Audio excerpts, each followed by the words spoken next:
going on to all my HBO fans out there, and welcome back to my channel, Movie Files. Elliot back again, breaking down this fourth part, episode 4 of We Own This City, which is an episode that really highlights how corrupt Wayne is, all from the perspective of a new character by the name of Ward, and we find out who really runs this city. We're breaking that down and so much more in today's spoiler breakdown review. Before we get into all the details, make sure you're checking me out on all my other social media accounts. If you all are new to the channel and love early movie reviews, TV breakdowns, and live streams, well, come and join the community today by subscribing and hitting that notification bell. And as you all can see on the screen now, if you enjoy what I had to say about this fourth part of We Own This City, well, make sure you're liking and sharing this review, but more importantly, sharing your thoughts on this fourth episode in the comments below. I mean, this was truly a Wayne-focused episode, seeing him robbing people, the corruption, the greed, the riot situation. I mean, there's a lot of despicable things that he does in this episode, and I want to know your thoughts on what was the most despicable thing that he did in this episode, and where do you rank this fourth part amongst the other three? Because I think as we've moved along, especially these last 2 weeks, the stories are starting to be more cohesive. We're starting to focus on more individuals versus kind of spreading it all out like we got in the first 2 episodes. And I personally like that storytelling of focusing on one narrative and how it affected other people. So let me know your thoughts on all that in the comments below. As you always know, full spoilers ahead as we open the episode on April 19, 2010, in which we open with a very well put together, very realistic car chase involving Wayne and Sean, as Wayne makes a horrible call in chasing these 2 black individuals who end up being clean, but unfortunately this bad call leads to an elderly couple being hit and one of them dying, unfortunately. And it was just really sad to see, because this goes back to a terrible call, policing the community, not racially profiling as we see Wayne does in the situation. Just a lot of terrible decisions, horrible leadership, and terrible policing by this main character and a lot of other characters in this episode. But getting back into it, we kind of get a little bit more insight on why this was a wrong call. Narcotics aren't supposed to be involved in this type of car chase, as we see this being resulted into the cover-up. Now, we saw this back in episode 1. Wayne feels like he's Superman. He's untouchable. He's the golden child, and we see multiple examples of that in this episode, this being one of them. We see the cover-up where we see Wayne makes eye contact with another police officer who clearly planted drugs in the gentleman's car, which we see Sean finds it, and the men end up getting arrested. Now, this is just one of many examples of cover-ups, bad policing, blaming people, because Wayne made a bad call. Like I said, he racially profiled them, assuming they were drug dealers, knowing that he messed up, which resulted in someone dying. He needed someone to cover his ass, and who did he call and who did he rely on? His brothers and sisters in arms, another fellow police officer. And we see this again later in the episode. This episode had me just so frustrated seeing all this despicable decision making and horrible policing by Wayne. But getting back into the conversation, we officially meet Rob Brown's character, who goes by the name of Maurice Ward. He tells the FBI that he was involved, he made some bad decisions, and he apologizes. Now, I'm going to talk about Ward a little bit later by the end of this review, because I personally don't know if he was being genuine, if he was being honest, or if he was just trying to save face and try to get a lesser sentence. Let's start having those conversations in the comments now. Did you believe Ward? I'll tell you my thoughts a little bit later, but let's get back into the narrative here as we learn how he got involved with Wayne back in 2015. He was brought into this new team led by Wayne, and Ward was told by Sean to learn what he can by Wayne, but as soon as he can, get out of the squad. But another thing Sean told him about Wayne, he's always protected, and we see that protection a lot in this episode. Getting back into it all, we see Ward gives us a little bit more insight on BT, spring of 2015. This is a hot spot. We see Wayne instructing Ward to disable a camera just in case they find something they want to keep. Again, the robbery mindset that Wayne was in this episode was ridiculous.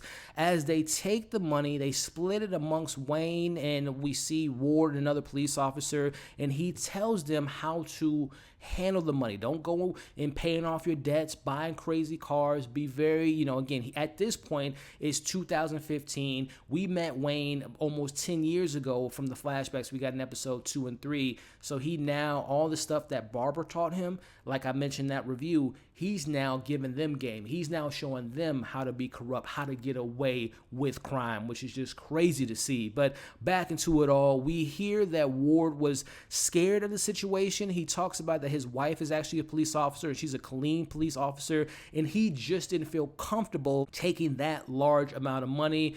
Again, let's have the conversation. Do you believe Ward? Was he being genuine, or was he just lying so he can get a lesser sentence? Let's go ahead and discuss it. Again, I'm going to share my thoughts in this review, but let's get back into the conversation at hand as we head back to Wayne going to get a private lap dance at the strip club, and he immediately runs out, and we find out that he robs a stripper. Now, I'm going to be honest with you all. At first, I'm like, this is the most, it felt like a out of left field scene. It was very comedic. Like, it played very comedic. Like, she was a stripper who was a dwarf, and he took advantage of her, took her money, and it played like just really weird to me. But the more I thought about it, I think the intent was to kind of show us how out of control, how in control Wayne thought he was, that he's literally just robbing people. He's robbing a stripper at a strip club, and he can get away with it. I think that's the intent of the scene, but I just thought it was a little bit over the top, the way it was just kind of like very goofy, the way that was handled. But let me know what you all thought about that in the comments below. Let's get back into the breakdown. As we transition to October 14, 2012, which they call Wayne Jenkins Day, we see that Wayne pulls up to a bus that has Herschel there, and he gets the good news that he is the new sergeant, and he's ready to celebrate. Now, basing that off of 2012, he's been a police officer, correct me if I'm wrong, for over 10 years. And within that 10-year span, we've seen him rob people. We saw him at the beginning of the episode get someone killed, and the cover-ups and all this stuff. Obviously, they didn't know about the cover-ups, but there's so many examples of him being a bad police officer, and he gets a promotion to become a sergeant.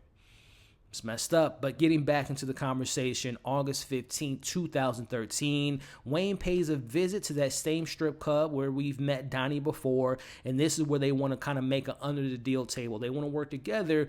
Again, the corruption is just crazy with Wayne.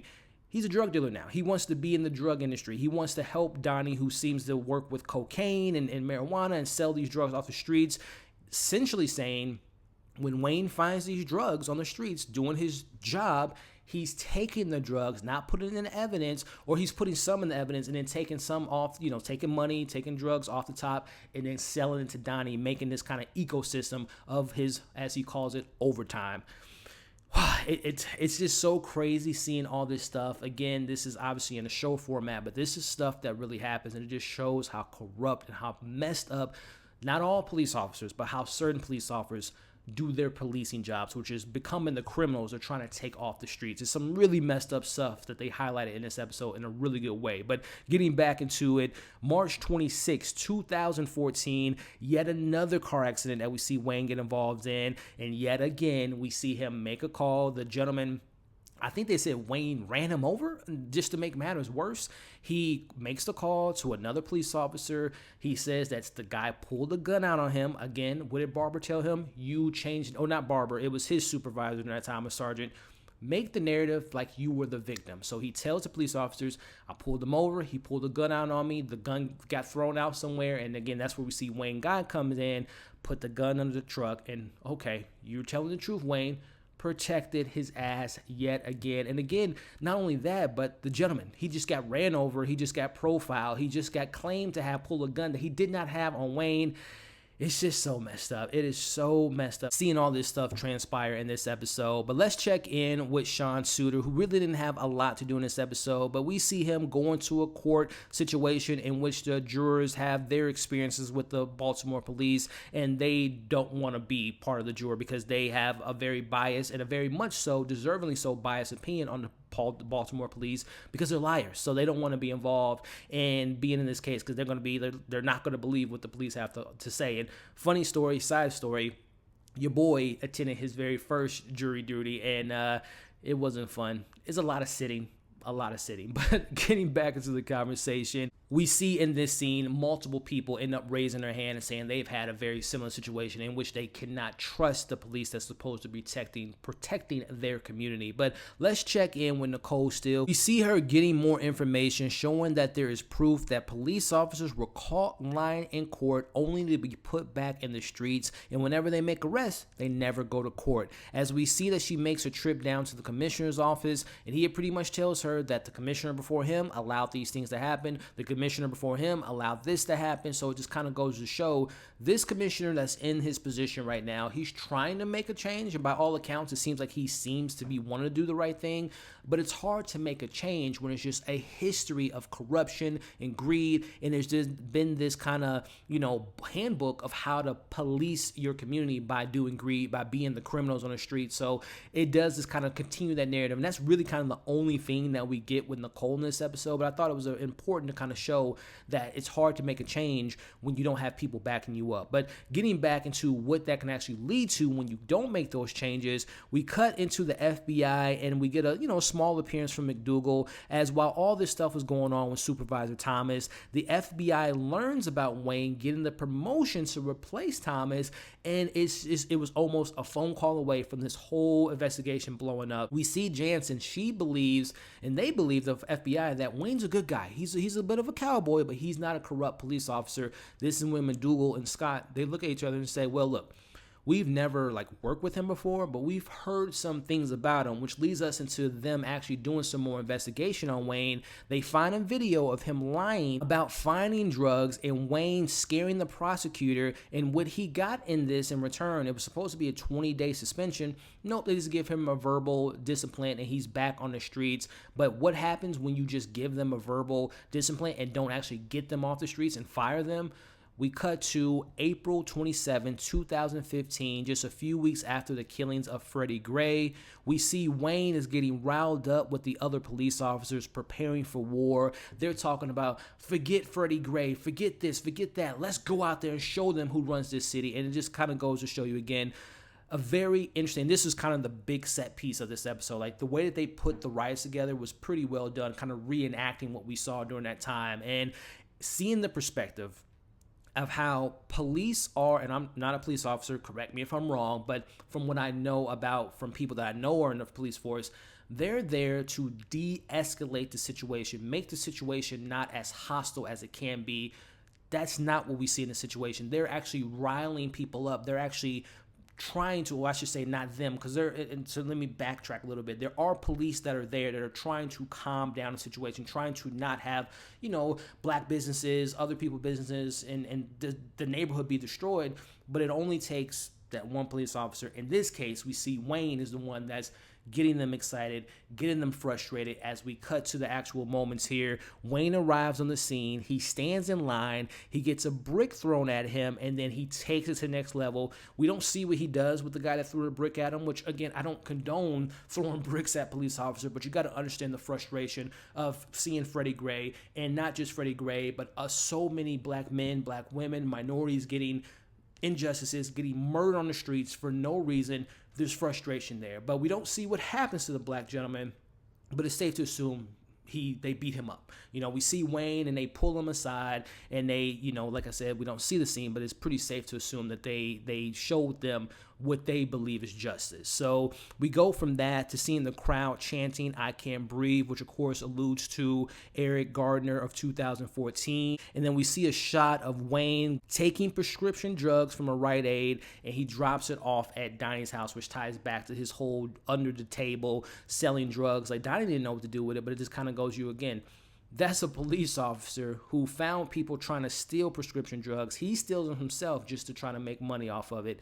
It's really disgusting stuff that we see from Wayne in this episode. But we also cut back to seeing Wayne and his crew reacting to the news that the police officer involved in that case will be charged with murder. And again, we're just seeing them upset, mad, just using this as fuel to their fire to hey, we're going to go on the streets and really show them who runs this town. But now we cut to, and kind of wrapping up the episode, the big payday. We see Ward tells the FBI about this bust, which involved over $100,000. We see Wayne tries to cover their asses, and I thought this scene was just crazy to see. He tells them, let's reenact the situation. So they find the money, like over $100,000 and probably close to 200. They take their cut. He says, reenact it. I'm going to come in, reopen the safe. They do that. They open the safe. And he's like, oh, there's $5,000. Like, listen, guys. So according to the book, whenever you see $5,000, you got to call, like, trying to be the good cop, playing by the rules. I thought that scene to me just took me back so far. Like, oh, my goodness. Just seeing this reenactment, seeing how they trying to come up with these ways to cover their asses. And they get away with it. For now, what's hidden in the dark eventually comes to light. At least that's what you hope to do, especially cases like this. But going back into Ward's conversation, he says that he threw the money away, and he claims that he just felt like the bad outweighed the good. He didn't want to look like a snitch, and he decided to keep quiet, which leads us to our final scene, June 23rd, 2016, off-site. You see Wayne with his team, and they're going over their overtime pay, aka robbing people. Wayne goes over how he is the golden boy, how he's always protected, how they ask him, how do you keep your team motivated? He says, overtime. No more 8 to 4s, but shorter days. We're going to start at 2, and they come in to hunt, and as long as they get the numbers, they know who runs this town. We run this city. We own this city, as we end with seeing Ward, who he claims, again, he threw the money outside. He didn't take any of it. Now, just review process here, kind of reviewing the episode and just kind of posing a question. I want to believe Ward that he did put the money, he didn't take the money, once he saw the money in the back of the truck when they hid it, when they took it away and had hit the camera situation. He put it back in the bag, and then this time he said that he threw his $20,000 in the grass. Now, I hope to believe him, but when they showed that shot of the money, that didn't look like 20. Now, of course, he threw the money and it could have went overwhere, and we don't know how long ago that shot was. Like, obviously, the money could have been blown away. Someone could have picked up the money or whatever the case may be. But I want to believe him, but I go back to the beginning of the episode when he looks at his lawyer, his attorney. He's like, I just want to let you all know I did make some bad decisions. I made some bad moves, and I apologize. I want to believe Ward, but something inside of me, especially seeing all this corruption going on, I think he's just saying this just to get a lesser, sentence. Now, I could be completely wrong, but I don't know. Again, showing all this corruption I don't have the benefit of the doubt right now. So let me know if you believe Ward, if he did take the money, didn't take the money. I don't know why they would show that shot if he was lying, but again, it could have been, he could have took some, who knows. But more particularly, going back to my thoughts in the episode, this is a great episode. Again, from the reenactment scene that was just so despicable to see. The riots, broke my heart to see We Can't Breathe, alluding to everything that went on during that time period. But I thought the way that they put the scene together, set the stage, was really well done from a production standpoint. The car accident when the older man died really kind of broke my heart. But again, it just shows, just really highlighting how police were protected, how there are some good cops that do want to make a change, but unfortunately they get the whole perspective of, I don't want to be a snitch. I don't want to be maybe even potentially taken out by a police officer by giving them up. So it kind of really shows you how deep this corruption goes. So another great episode, in my opinion. Episodes 3 and 4 are, to me, are way better than 1 and 2. And I'm not trying to be funny, but I think it's just better storytelling, focusing more on the narrative, and really kind of focusing in on key characters, right? And not just going all over the place. So really good episode, in my opinion. But hey, that's just my thoughts. I want to know your thoughts in the comments. Let me know things I missed, how you felt about the episode, about what Wayne did in the episode. Do you believe Ward? And let's have those conversations in the comments below. Can't thank you guys enough for watching this review. Before you all leave, make sure, if you haven't already, to like, share, comment your thoughts in the comments, and of course subscribe to the channel if you haven't already, and hit that notification bell. That way you don't miss any of my other future breakdowns. As you all can see on the screen now, come and join the community. Check out my other reviews for We Own This City. Check out my most recent review, and we'll catch you all on the next breakdown.